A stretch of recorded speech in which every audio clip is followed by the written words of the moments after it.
G'day guys, Tim here from Beat the Reset. I'm here with my incredible army generals. On this side, I've got the Baron of Bitcoin. What he doesn't know about Bitcoin, you could write on the back of the postage stamp. And on this side, we've got the Samurai of Silver, the foremost expert in monetary commodities. How are you, gentlemen? Oh, fantastic as always, Timmy. Yourself? Oh, always well. What about you, sir? Feeling electric, my friend. Just as I thought I'd remind everyone, you're not bullish enough. Yeah, and Sammy, what do you say? Oh, what a time to be alive. Gold over 3,100 US dollars per ounce now. What a bloody time for it, everyone. It's going to zero, Sammy. Oh. And of course, language doesn't. All right, boys, let's get All right. together. Okay. Crypto. Research. Bullion. Together, we beat the reset. I forgot that bit. Yeah, that's okay. That was a lot to remember. I mean, we did well. We did well. All right, so we're going to come over to you because you've got some ideas, but I want to start with this man on my left, just for a second, because something's happened with gold.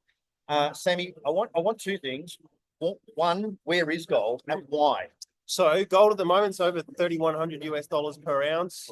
Just trading a hair under 5,000 Australian dollars per ounce. 5,000. Guys, it's crazy. I remember when I first started selling gold for a living, it was $2,200 per ounce Australian. So we more than doubled from there in the space of what, four or 5 years. So does that mean with all of, if you've got two chains of an ounce, two bracelets that are an ounce, that's 20,000. This ring is an ounce. Yeah. So that's 30 grand. Well, 30 I got 35 grand of gold jewelry on. So does that mean you're a collateral asset? I mean, I've got more gold than the RBA at this point. just take Sammy down to the bank and just leave him there. Yeah. Pop him on the counter. I'm long Sam at the moment. Three bags, but we'll let him. That was funny. I've been making so much money on my gold jewelry, just wearing it, holding it. Price goes up. I mean, you know, what other clothing do you buy that actually goes up in value when you wear it? It's awesome. Yeah, that's true. Right? That's actually true. So why is Yeah, gold but going you haven't answered the big question. Oh, What's yeah. going on with gold? Oh, what's going on? So price is going up. It's absolutely skyrocketing. Last time I checked, gold had gone up over 15% for the last 3 months. So that's over 3 years of bank interest rates in 3 months.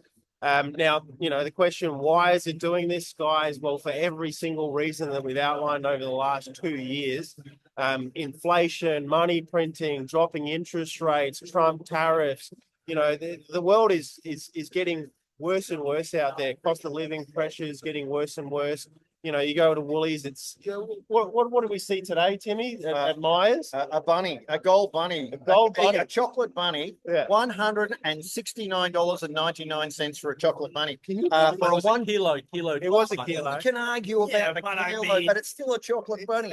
But have you seen how like cocoa is ripping to the upside? All kind of consumer goods ripping to the upside. Yep. I mean, if only there was some sort of monetary asset that is outperforming that. I don't know. Well, If only. chocolate's outperforming gold at the moment. Chocolate is not a store of value. We're not saying buy chocolate. Do not buy chocolate. Do not stack chocolate. No, but that's it. Is that, you know, all commodities around the world are ripping, not just gold and silver, all commodities, cocoa, you know, other ones as well. Gold and silver are the ones that you buy as long-term storages of wealth. Which is something that we've been advocating for a long time here at Beat the Reset. Liberty Bullion, Stormrake is stacking real hard assets that can't be printed out of thin air. And guys, that's what we're seeing. You know, when I've been coming on here with Tim saying, guys, gold's going to go up, gold's going to go up, silver's going to go up, silver's going to go up. And then gold goes up and people ask me, Sam, why is gold up? Guys, for the same reasons I told you it was going to go up. And it's going to keep going up. Even if we see a little pullback here, it's the long-term trend is still to the upside. You have seen nothing yet. Two questions for you guys. When you started selling an ounce of gold, how much was it? And when you started the channel 3 years ago, Yeah. how much was an ounce of gold for you guys when you kind of got into the? Yep. So I went in and bought my first physical ounce for about 2,300. Australian started selling it at about that same price spot wise. I remember when I first went in, I could get 2 ounces of silver, physical ounces for less than $50, whereas the spot price on silver today is what, $53 an ounce. You're paying $60 for a physical ounce. So yeah, things have changed a bit from when I started. When I started, you can buy a kilo of gold for 80 grand. Now they're over 160 grand for a kilo of gold.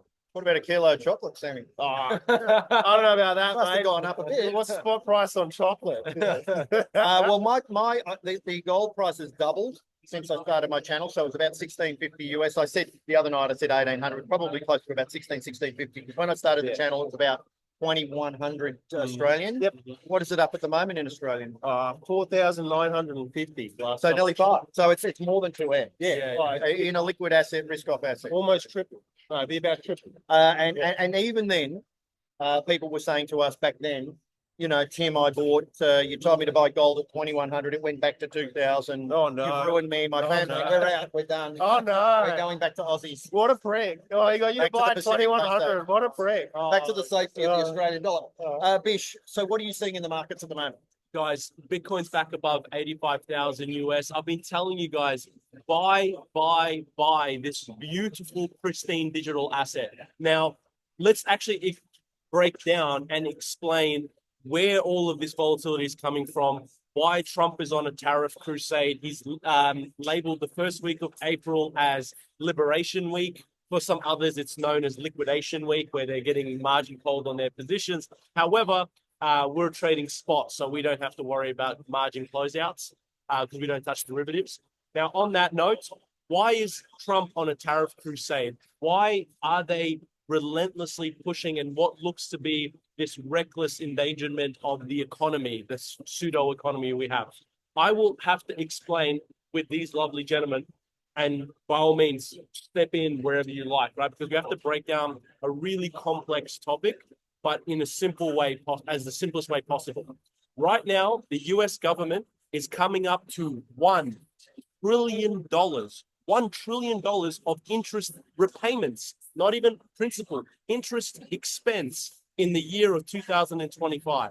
It is their biggest budget line item. It's larger than their defense spending. It's larger than their healthcare spending. It's larger than their social security programs. It is their biggest problem and concern right now. Whilst Doge is going around trying to find a few $1 billion behind the couches, this is the biggest problem that they have right now. $1 trillion is a mammoth number, guys, in just interest repayments. So what the US government is forcing the Federal Reserve to do, because they've got this weird parasitic relationship, Tim can elaborate on it in great detail, far better than I can.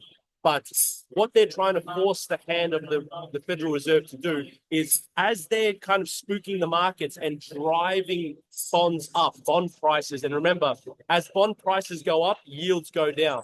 So they're shooting bond prices up through all these scare tactics, tariffs, doom and gloom type of stuff. The reason why they want to drive bond yields down is so that they can reduce their interest expense. And the other way they're going to do that is they're going to force the Federal Reserve to drop interest rates and institute something known as QE5, quantitative easing 5, which is the reason why they're going to pump so much liquidity into the system. What is quantitative easing, you might be asking yourself? It's when the Federal Reserve prints an absolute boatload of currency to buy government bonds. Yep. Why do they print a boatload of But hang currency? on, Bish, but the more cash you've got, the better it is for you, isn't that? Isn't that how people think? If we just gave everyone $1 million, all our problems would be over, right? Right? But addressing why they print the currency, why do they print a boatload of cash? They're not just printing it for no reason. They're printing the currency in order to buy government bonds, which further drives up bond prices, US bond prices, which further reduces yields, which makes the interest expense go down in a big way, which allows the government, as the going concern, to continue to operate. They've capped their debt ceiling right now at, I believe, $35 trillion, when real debt is at $37.5 trillion. So they're going to have to raise the debt ceiling eventually, and they're going to need to print a boatload of currency and buy a bunch of bonds. So essentially, what we're seeing, different from previous crashes in the market cycle, so 2008 being the most recent one, that was a global deleveraging event. Everybody was betting on the US housing market. Everybody got levered up to the hilt. And then when the housing market corrected and collapsed in itself, everything else collapsed around it. This is very different. We're obviously got a lot of leverage in the system, but nowhere near 2008 GFC levels. Asset prices, it's an everything bubble. Asset prices have gone through the roof because of the fact that they're killing the currency in order to support the US government's rampant spending. Now, even if somehow Doge was to cut spending in half and force austerity on the American people, which will never happen. But even if they were to do that, they would still have $1 trillion of interest repayments at current levels. So they have to force the bond yields down by forcing the Federal Reserve to print a ton of currency to buy their US government bonds. That's going to send asset prices, particularly gold, silver, and Bitcoin, to Valhalla. To Valhalla. Just buy this stuff, guys. It's so freaking simple. I don't understand why I have to get so animated. It's like I can explain to you the economics behind it. I can explain to you exactly how they're going to screw you over. Your one protection policy is gold, silver, and Bitcoin. Why is it so hard to understand? Demi, why is it hard to understand? Because you can't take your silver to Woolies, mate. Oh, I'm out. You're going to need to. You're going to need a gold coin to buy a link bunny. But as you were talking, there's something else I was thinking about. First of all, what it looks to me like, and tell me if this sounds about right. They stick a finger in a hole in the US economy and a leak breaks out down here. You stick another one in and a leak, and it doesn't matter what they do. This thing is cooked 5 ways to Christmas. Absolutely, mate. It's whack-a-mole. And, you know, we've gone past the point of no return. And this whole debt problem that Vish has done such a good job of outlining here, it's a self-fulfilling prophecy where you look at US debt, 36 trillion in debt. Okay. You look at current interest rates, it's unpayable. All right, well, what if we had a 0% interest rate and we had 0 interest on that debt? Oh, all of a sudden it's all good then. Oh, but if we have 0% interest rates, inflation is going to go insane. Oh, but that's not a problem because the government can inflate away the value of its debt and everybody who's holding fiat currency will just get screwed over. That's all good. That's fine. That's great. Let's do that one. Well, we know the writing on the wall. We can see it. We know the playbook. And here we are, out telling people, get out of fiat currency, it's going to 0, get out of banks, they can collapse at any moment, and get into real money that can't be put out of thin air that's absolutely skyrocketing. I mean, you'd think it'd be easier, right? Well, Larry Fink has come out and he started talking about tokenization again. He was hot on this topic back in 2023. Then he went cold on it for about a year. And now he's back hot on it again. Tokenization of everything. They put $1 billion into a project in order to tokenize everything. $1 billion. Currently, they're looking to put more money into this tokenization wet dream. But it's quite dystopian, guys. Like this is the thing that I find really difficult. And I mean, I'd love to kind of get your guys' thoughts as well. When I talk about Bitcoin, I talk about freedom money. When I talk about Bitcoin, I talk about sovereign money. I'm not talking about tokenize your mum, tokenize your dad, and put them on a blockchain. That's not what I'm talking about. I'm talking about opt out of the legacy system. This whole tokenization thing. Why do you think they're pushing for it so hard? Because centralization, centralized control. And it's like, well, I do not advocate for centralization, right? You can call it Bitcoin, you can call it 8-Bitcoin. I don't care what you call it. As long as the network is decentralized, as long as we're free from centralized systems of control, that's better than any kind of other alternative. But tokenizing everything and putting it on the blockchain, yes, there's a financial opportunity there, but I would not want to expose myself to that long term because I don't want to change one centralized system, which is the centralized fiat currency system, to a centralized digital system. That for me is a bit concerning. Buy Bitcoin. Yeah, sorry guys. Look, I fully agree with that. And for me, as a bullion guy, I've been trading crypto since 2017, right? I love trading Bitcoin. It's great fun. It's awesome. It's digital money. It's amazing. But for me, the centralized projects in the system, and particularly, I know that not much of a big thing this bull cycle, but last bull cycle, it was this push towards the metaverse. For me, I'm going, nah, guys, this isn't what crypto's about. To me, crypto's anti-central banking, sound digital money. That's the whole crypto shtick. The idea of living in some metaverse and playing video games and getting good boy tokens for it, it turned me off completely. I said, this is not what I'm in crypto for. And I can see what you're saying there, Mish, about the centralized tokens. So what if they, can transfer value really quickly? And so what if they're, really low transaction fees? It's still a centralized system. How is it any better than what we've got at the moment? So and I want to ask you guys sorry, I just lost my train of thought there. I completely lost my train of thought. You mentioned Larry Fink, right? So Larry Fink came out and made a publication, which is the US dollar is at risk of losing its reserve status. That's right? So, I mean, what's your read on that, boys? Because for me, it just shows me that they're not forcing, they're heading towards Bitcoin and gold. Yeah. Look at what gold's doing. It's running. And it's like, it's already a reserve asset, Yep. right? I Already. think that what's going to happen is they're going to nuke bonds, and then they're going to sacrifice the currency to keep US bonds as part of the reserve status. Yep. And it'll be Bitcoin, government bonds, and gold that will sit as the holy trinity of reserve status assets. But I mean, what's your read on Larry Fink saying the US dollar will Look, I'm right with you there. This is a guy who, or only you know better than this. Only a matter of years ago, he was telling people, "Oh, we don't do Bitcoin. We're not interested in it. We've seen no use case for it." Now it's coming out today saying, "Oh, it might replace the US dollar as the world's reserve currency." Guys, this is telling you where we're at in the narrative. You know, we're on chapter 7 of a chapter 15 book here. So that's the way I see it. I just see it as, oh, we're on page 147. Thanks, Larry. Thanks for the update, mate. Yeah, that's right. They roll Larry Fink out. You know, and can I say something I thought of interesting? You know, when Trump signed a strategic Bitcoin reserve, we expected all of a sudden Bitcoin to spike. Oh, yeah. When Larry Fink came out yesterday and made his announcement and said that Bitcoin could take over as the world, I expected Bitcoin to spike, and not once has it. It's like the market. It jumped last night. Well, It jumped last night. but not like, yeah, not like you'd not in expect. the way I expected it. Yeah. What I'm saying is this was an epic announcement by Larry Fink. Yes. I mean, he runs a $10.6 trillion asset fund. What is your take on this? Why is the market not responding? I'll keep it to you simple. Slowly, then suddenly, right? How long did gold toil for before this epic biblical breakout that we're seeing now? Like, you guys lived and breathed it. How long did gold stay in the consolidation for? How long? Ages. Years. Yeah. And then all the while, everything that these guys were absolutely on the money for was that they were absolutely correct, and they were accumulating assets at 1,600 of the gold. gold, like it's at incredibly cheap prices.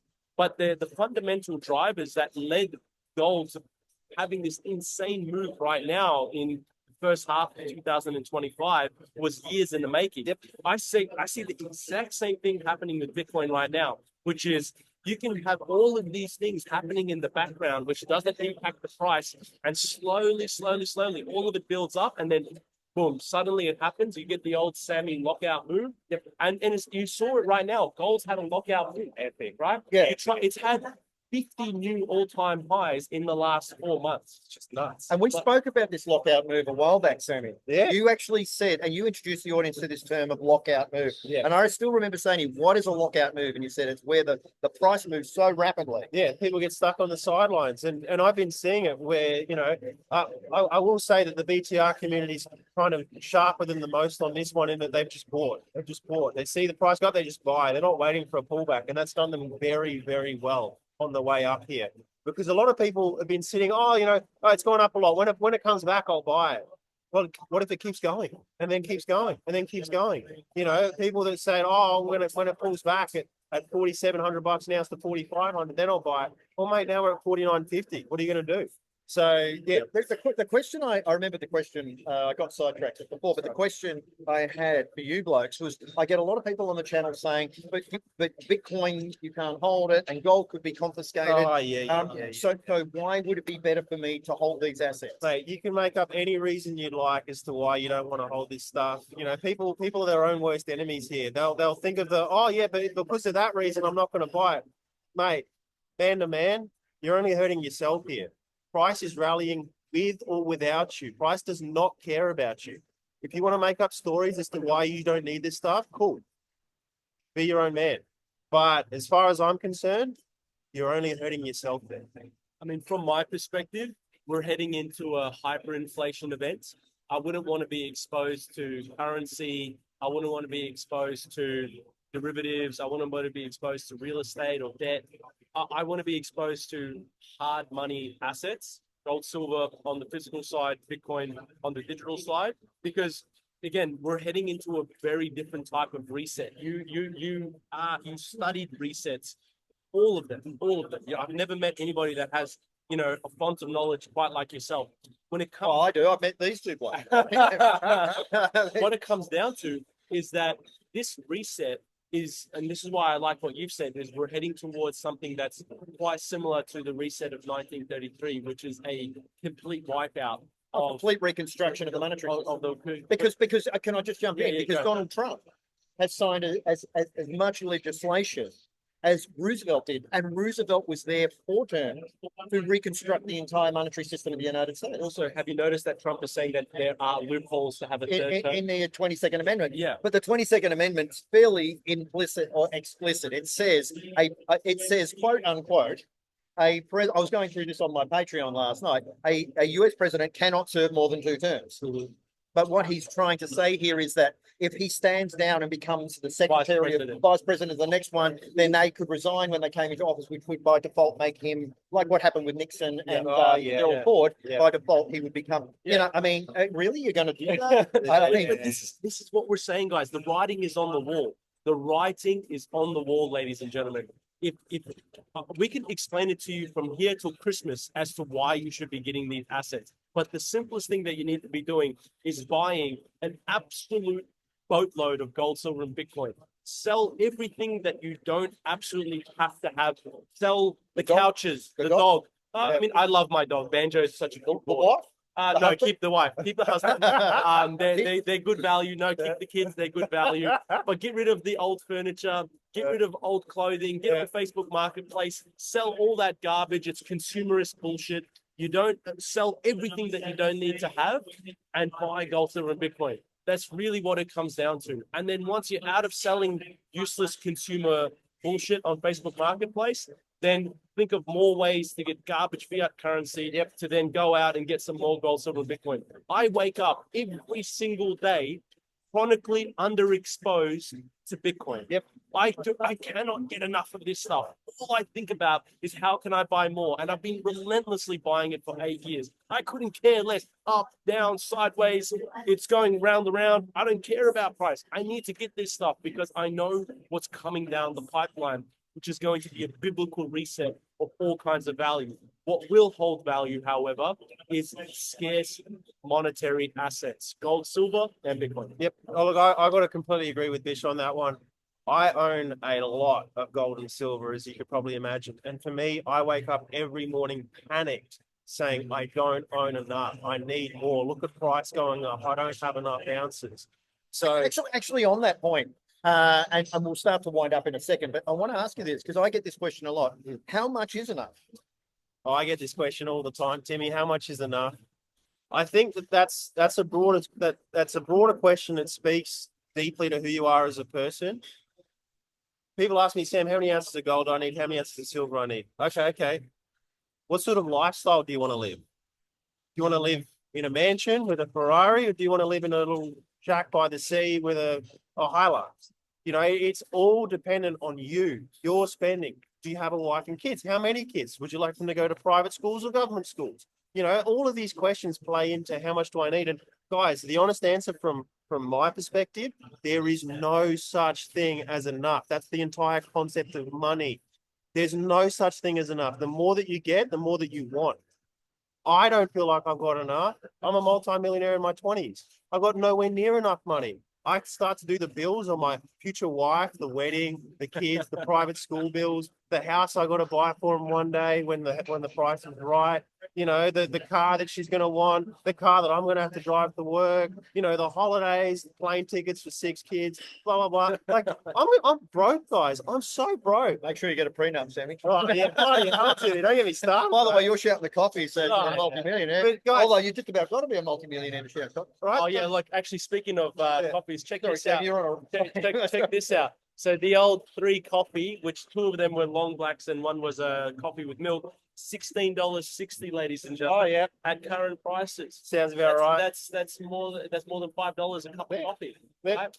Eventually we'll get to $10 and this will be $30. Guys, it's insane to me that anybody can go to their local coffee shop, get a receipt for a cup of coffee for over $5 and not want to get more gold, silver, and Bitcoin. I'm like, it's just right there, guys. The strategy is right there. It's just screaming at you. You go down to Coles, you go down to Woolies, and you ask us these asinine questions of, well, you can't spend your gold, silver, and Bitcoin in Woolies now, can you? It's like, well, you're having to spend $300 for a bag of groceries. Like, $170 for Thank you, Bish. The fact that you give them this asset that rockets 15% in 3 months and up 40% last year, and the first thing they ask you is how to get rid of it, guys, you're not bullish enough. And look, this is the thing that we need to talk about on the What a time to be alive. You've got to say. What a This time- is all in your life. Look, it's all interchangeable here. You know, we're a bit of, we're socializing our Swap our phrases. tagline. Yeah, yeah. It's could be some lawsuits at the end of this. It's Melbourne, we're communists here. So the way I see it is that answering the question of how much is enough is that, you know, I look at it from my perspective, my family. Like I've been spruiking, you know, Bitcoin to my relatives and my mum and all of them for years. They haven't bought this stuff, right? Maybe I think my sister has. I think my brother's going to make an investment, but whatever, right? I can't force them into these positions, right? Yeah. As much as I love them. And they're not, unfortunately, making good choices, as you know. Oh, it's still another one. It's all just steal each other's lives. Unfortunately, they're not making good choices. And so, but I deeply love my family. I love my brother. I love my sister. I love my mom. I have a lot of affection for my grandma. Like she kind of helped raise us when we were, you know, growing up in You community did a housing. fine job. Thank you, my dear friend. So, but they have none of the knowledge that we have. But when shit hits the fan, who's going to support them? Yeah. The government, they're broke, right? Themselves, they don't have anything either, right? It's going to come down to me because I'm going to support my mum, my grandmother, my brother, my sister, my uncles, my aunts, my wife, my kids, their kids, right? It's going to be me. Can I ask? gonna be Can I ask? And this is a question to both of you boys. Is your wealth going to be enough to support them? Yes. Yeah, absolutely. Yes. But that's why I wake up Yes. panicked every Yeah. morning because I'm like, shit, We need to I don't make have- it enough. I need to make it We enough. need to make it You know, enough. it's like this is like, yes, I like to be comfortable. I don't want to be. I grew up rough. I grew up commission housing. I don't want to be poor. Yes. But at the same time, I realize how precarious of a position my entire family is in. Oh, and yeah. so I need to protect my bloodline. Yep. And then if I can do it well enough, not only can I protect my bloodline, I can protect my loved ones. I can support the local economy. I can continue to build a good business. Yep. I can support people's wages. Yep. I can employ more people. Help them pay their bills. Help them pay their bills. Like Yep. it's like, yes, I'm a outright capitalist, you know, whatever you want to call Filthy me. capitalist you know, pig. yeah, like, that's me. you know. Hello, over here. but That's me. that's because I see the writing on the wall is Yeah. that hard, scarce money, whether you prefer physical or digital or a combination of both,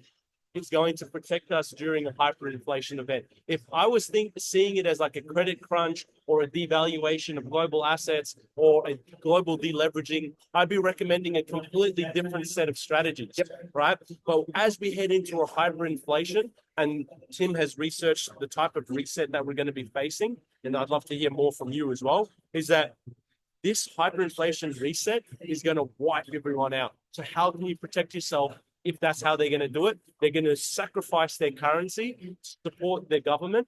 They're going to sacrifice the currency to support the current system, and they're going to bring in gold, silver, and Bitcoin. That's it. That's the way I see it. Yep. 100% agree with everything Bish said there. You know, when it comes to waking up in the morning, you're doing it for a reason. You know, I'm out here with a mission. My mission is to look after myself and my family. Because like Bish said, my family don't do this stuff either. I was telling my family to buy gold back in 2018 when it was $1,200 an ounce. Now we're at over 3,000.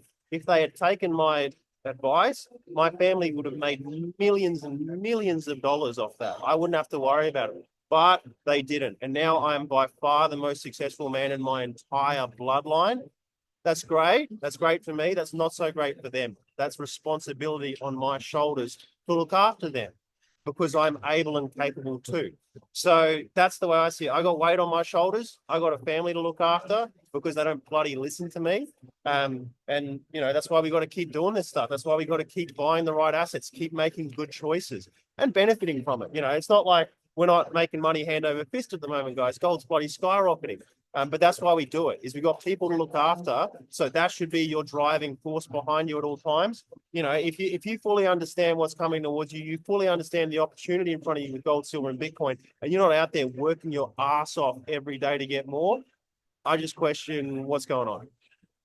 Yeah, well, I was just thinking, Sammy, as we wind up here, since you're doing so well, I'm just going to put in my Easter order. I think you know where I'm going here. I'm not going to bang on about a little bunny over in my ear, but tiny little, might be a kilo of chocolate. But the day you get chocolate bunnies for $170 over the counter at my, you know we've got a problem with the currency. It's so clear, though. It's so clear that everything, every economic decision, every single political decision, everything you're hearing from the World Economic Forum, from BlackRock, from the United Nations, from the US government, from the Australian government wanting to tax unrealized gains. The writing is on the wall, guys.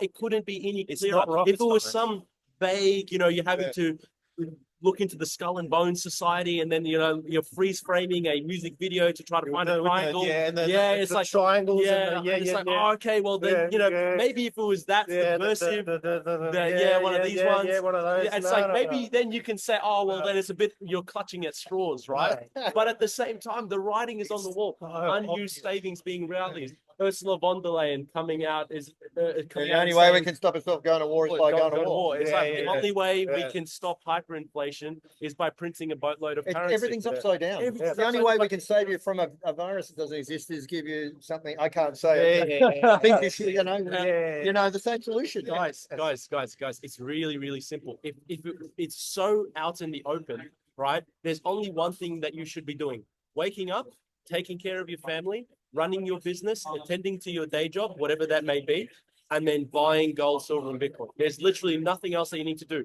Attend to the kids, spend some time with your loved ones, have a Friday, a Saturday off, get on the beers, all kind of good stuff. I'm not telling you to just live in a state of panic. That's not what I'm saying, not what I'm recommending, not what I'm advising. What I am suggesting, though, is wake up, take care of your family and loved ones, take care of your kids, attend to your day job, attend to your business, and then once all said and done, buy yourself a gold, silver, and Bitcoin, punch a dart, and call it a day. That's it. That's all you need to do. Just keep it simple. Keep it simple. Maybe not. I mean, maybe not smoke. But sorry, I'm not recommending smoking, but I am definitely recommending. But you're saying, flip it up a little bit. You're boosting it up. Well, not just boost it up. Just live stress free. I'm saying, don't we know that there's some dystopian stuff coming down the pipeline, right? We can read any headline and be like, what the hell is happening on this planet? So you've got two choices. You can live in a state of uncertainty and live in a state of fear and panic and decide to do nothing and freeze like a deer in headlights, or you can be a lion and you can take action and you can actually change the course of your history and change the course of your family's history. It's a really simple strategy. I'm not a passenger when it comes to these things. I want to be in the driver's seat. Yes, there's some really big evil forces out there, but at the end of the day, I've got these boys with me. We travel the country, we travel the globe. I'm off to Thailand next week with the family. I come back and go to Dubai. I come back and then I go to Las Vegas to go to the Bitcoin conference. And the gold conference. And the gold conference. Sammy's sponsoring. Sammy's absolutely sponsoring. Yeah. We got to go to that. He's hosting a panel of panelists. Panelists, mate. Yeah. We're going to stop war by going to war. But the point I'm trying to make is, do not fear what is coming down the pipeline. Tim's beat the reset strategies isn't meant for you to kind of get into a state of panic and then clutch at your pearls and then worry about life. No, it's actual, tangible, actionable insights that you can transform your wealth and transform and protect your family as well. So I love you boys for doing that, because at the end of the day, what a pair of troopers you are. So I love doing business. What a time to be alive, eh? All right, guys. Well, let's wind it up. Here's a question for you two boys. A quick rapid fire question. You're faced with two choices, bad choices or good choices. Which do you choose? You make good choices. Good choices, mate. Good choices. Of course, right? I mean, there are really only two doors here. That's it. All right, guys. Well, that's it from us. We've gone a little over today. We had a lot to talk about. I mean, gold's ripping. We haven't done one for a while. We haven't really caught up. Sammy's been offline. You've been over in Queensland, which you boys are about to jump on another plane. Bloody hell. I'm going to wander off and have my little Asian food over there and do a consult with a beautiful person. Yep. Anyway, boys. Anything that you would like to wrap us up with, Tim? Something that you can share with something. Oh yeah, that's offline. But that's offline. There. Yeah. What could you share with the good people at home that they need to? Making good choices. There's only three things I want to say, bitch, and that's the three words that I really want to finish here with today. And you boys know what we're going to say here. Oh yeah. So as we wind up, the message for Beat the Reset, of course, which is written on my t-shirt, just in case you boys totally forgot. So just before we wind up, first of all, I want to say a huge thank you. I travel this journey with these amazing men. true red-blooded, for the cause, army generals in the trenches, educated, articulate, handsome men. Because that was the narrative. I had to have good-looking blokes. Yeah, yeah. A couple of people applied. They were a bit chubby. They didn't fit the kind of narrative. But I got these two handsome men. They're educated. They travel. They are amazing blokes. Of course, the Samurai of Silver here and the Baron of Bitcoin. As we wind out, guys, my message to everybody is Make good choices. night, everybody. Thanks, everyone.